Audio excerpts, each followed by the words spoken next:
আজি প্ৰেমৰ দিন অৰ্থাৎ ভেলেণ্টাইন ডে আৰু আজিৰ দিনটোতে যিসকল অমৰ প্ৰেমৰ গাথা যিসকল প্ৰেমিক প্ৰেমিকাৰ অমৰ প্ৰেমৰ গাথাক লৈ আচলতে সোঁৱৰিব পাৰি তেখেতসকলৰ ভিতৰতে অন্যতম ডালিমী আৰু গদাধৰ সিংহৰ যি প্ৰেম গাথা আৰু আমি জানিব পাৰিছোঁ যিহেতু 1681 খ্ৰীষ্টাব্দৰ পৰা 1696 খ্ৰীষ্টাব্দ পৰ্যন্ত অসমত শাসন কৰা আহোম স্বৰ্গদেউ গদাধৰ সিংহই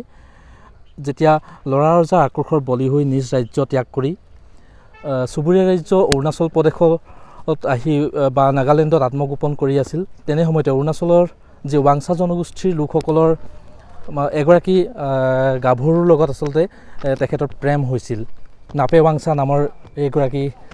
গাভৰুৰ লগত আৰু নাপে ৱাংচাৰ লগত যি প্ৰেমৰ সম্পৰ্ক হৈছিল নাপে ৱাংচাৰ প্ৰেমৰ সম্পৰ্কক সজীৱ কৰি ৰাখিবৰ কাৰণে ইয়াতে